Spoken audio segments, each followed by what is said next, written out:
Welcome back, everyone, to a brand new episode of Max Talks Oscars 2026 here on Max Talks Movies.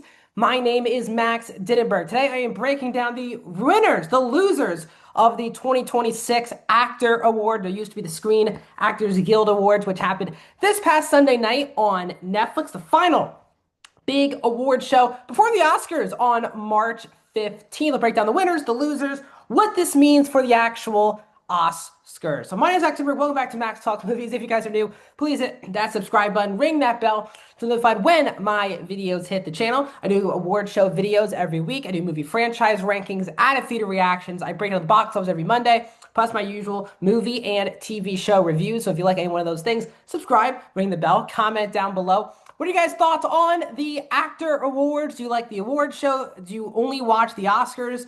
What were your favorite, least favorite moments of the night? Let me know your thoughts down in the comment section down below.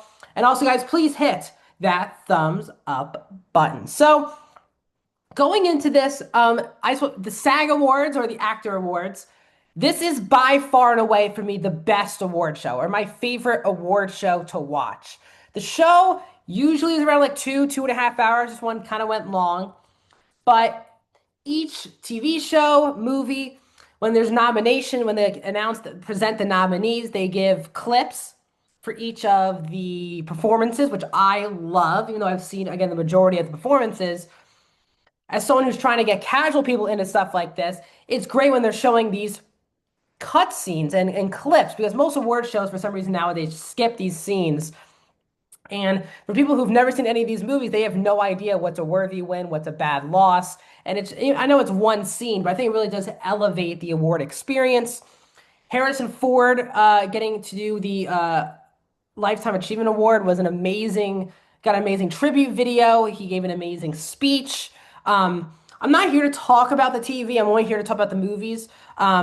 So I will say, just right off the bat, before I even get into the movies, I will say the only thing for TV I want to say is the Captain O'Hara stuff was really beautiful. I did my review of the studio last year. It swept in the comedy category at the Actor Awards, and beautiful speech, really emotional. I can't remember ever being this emotional at an award show. When I was watching Captain O'Hara's speech from Seth Rogen and the Harrison Ford video and his speech. Really well done award show. But let's get into what we want to talk about, which is how does the SAG Awards or the Actor Awards affect the Oscars?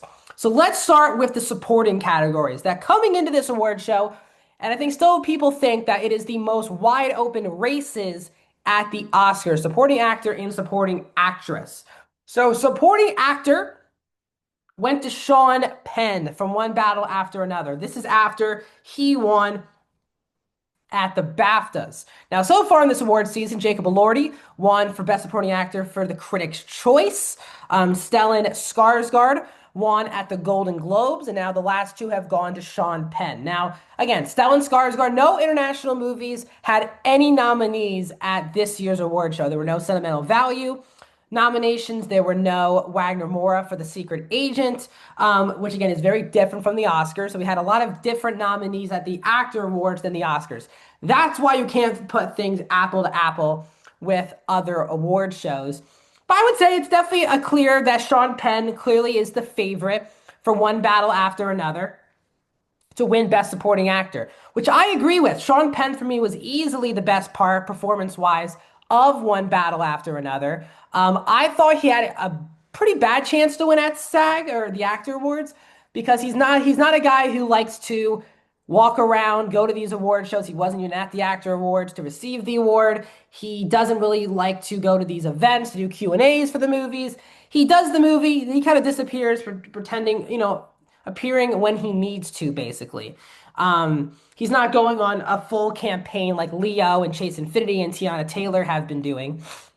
And I still think Sean Penn is the favorite. I think Stellan Skarsgård is the second favorite. He was not, again, nominated at the Actor Awards, but he's obviously nominated at the Oscars. I don't see, like, Jacob Elordi or Benicio del Toro causing any major upsets. I think it's down to Penn and Skarsgård. Again, Penn is going to be in the more widely acclaimed movie, the movie that's going to be probably win Best Picture at the Oscars. while Skarsgård has never, not just had never been nominated for an Oscar before. So he has definitely a story where Skarsgård's been in the industry for decades, never even been nominated. Here he is nominated for an Oscar. Will he win? Or will they go with Sean Penn, who's won before, but is in the much more widely acclaimed film? So again, I'm not going to make my pick. I'm doing a predictions video next week with my brother. So stay tuned for that full Oscar ballot video. But I'll say Skarsgård and Penn, like the two people who have a good chance to win Best Supporting Actor. Best Supporting Actress, I think, is the most wide open race of the above the line awards at the Oscars. Amy Madigan won Best Supporting Actress at the Actor Awards for Weapons. She also won back at the Critics' Choice Awards, but we also had Teyana Taylor win at the Golden Globes and Wunmi Mosaku win at BAFTA. So at 4 major award shows, we've had 3 different winners. I still think there isn't a confident pick to make.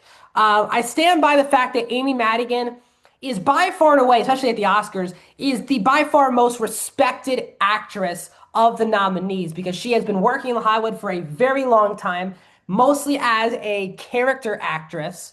I think what hurts her chances, though, at the Oscars is the fact that Weapons did not get nominated for Best Picture, and Zach Cregger did not get a nomination for Best Original Screenplay. I think if Weapons had a screenplay nom or a Best Picture nom, I would feel more confident in picking Amy Madigan.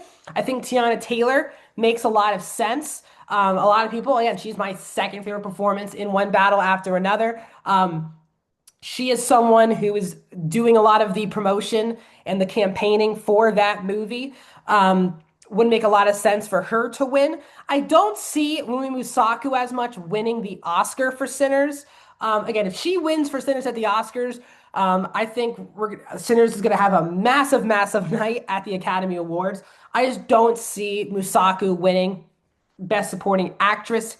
We also at the Oscars will have the 2 sentimental value actresses, Elle Fanning and Inga, who again I both don't think are going to win. So I do think Madigan and Taylor seem like the 2 people I think have the strongest shot to win. I'm rooting for Amy Madigan. Weapons is my second favorite movie of the year. One of my favorite performances of the year was Amy Madigan, and I want to see a horror performance like hers win an Oscar. So I'm rooting for Amy Madigan.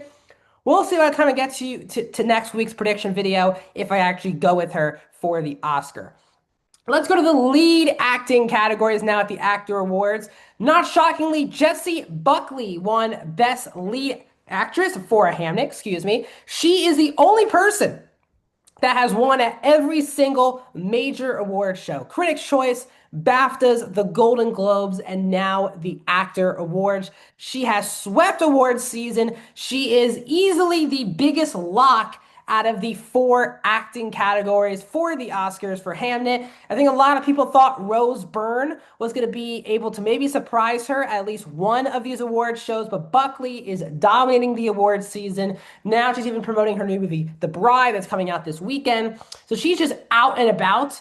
Not just campaigning for Hamnet, but promoting The Bride, while Byrne is in a much smaller movie that not a lot of people have seen. So again, I think Buckley is the slam dunk. You can kind of chalk her in right now to win Best Actress at the Oscars.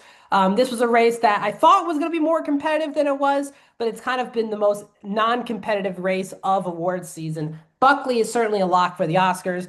But Best Male Actor, lead actor in a leading role, went to Michael B. Jordan for Sinners. Shocking and stirring up the room at the SAG Awards. Viola Davis was presenting it, and she kind of freaked out when she read the name Michael B. Jordan. Got a standing ovation, was crying, very emotional moment. First major award he's ever won at a show like this. And as someone who has Sinners as my favorite movie of the year, I'm really happy for Michael B. Jordan. He is someone who not a lot of people have taken seriously for a very long time as a serious actor, or just as an actor in general. Due to him, most of his career obviously being either Adonis Creed or Killmonger, majority of people just don't take him that seriously. And the fact that he finally got his shine really says a lot, I think, how respected he is in the Actors Guild. Does that mean Michael B. Jordan will steal the Oscar from Timothée Chalamet? I still stand by that. I do think Timothée Chalamet is the heavy front runner for Best Actor at the Oscars. Chalamet did won at the Golden Globes and at the Critics' Choice, but he was upset at the BAFTAs by a British film, and he was upset here by Michael B. Jordan. Now, I do think Timothée Chalamet's speech last year when he won the SAG Award for the Bob Dylan movie did rub people the wrong way. And I think the people he rubbed the wrong way were actually actors. And for me, it did make a lot of sense for Chalamet not to win the actor award. I still think that movie is doing very well, Marty Supreme. And again, if Mumi Musaka wins supporting actress, I also think Michael B has a great chance to win lead actor. Sinners is the movie that's really up in the air, right? The actor awards has propelled Sinners as a major contender at the Oscars. It won not just the Michael B win, but the movie also won for Best Ensemble. Now, a lot of people out there are going to say, well, Sinners won Best Picture at the Actor Awards. Sure, it is the Best Picture at the Actor Awards, but it is not the same thing as Best Picture at the Oscars. The Best Picture equivalent at the Actor Awards is Best Ensemble. That does not mean the same thing as Best Picture. Sinners won Best Ensemble at the Actor Awards. Now, this is the second Coogler film to win Best Ensemble. Black Panther won Best Ensemble back at the 2019 SAG Awards. Again, Black Panther was nominated for Best Picture, didn't win. I still stand by the fact that I think One Battle After Another is the favorite for Best Picture, with it also winning at the PGAs, which usually predict Best Picture very well. I still think Michael B has I'll say this, Timmy is not a lock for Best Actor. I think if you told me a month ago, I would probably have told you he was a slam dunk lock for Best Actor, but I don't really see that at this point. I still think he's the favorite. I think on many Oscar ballots, it's the safe bet to make. There is Wagner Moura in Best Actor at the Oscars. He was not nominated here at the SAG Awards. You have Leo, who was not even at the SAG Awards this past Sunday, and you have Michael B. Jordan, Ethan Hawke as well. I think a lot of people thought Ethan Hawke was going to be a potential threat. I think a lot of people thought because of One Battle that DiCaprio was going to be a threat. I actually don't know who the upset would be for Timmy. I still stand by. I'm going to pick Timmy next week on my prediction show. But at this point, it's getting very interesting that this acting race, which I thought was a foregone conclusion at the beginning of awards season, has gotten to this competitive. So we're going to see. I am very excited. Next week, I'm inviting my brother. We're going to do an Oscar or fill out our Oscar ballots with you guys next week. And then the Monday after the Oscars, I'll be back here breaking down the Oscars, the winners, the losers, the surprises, the show itself, all of that. So thanks for joining me, guys, on another video of Max Talks Oscars. I'll see you guys next week for my Oscar predictions.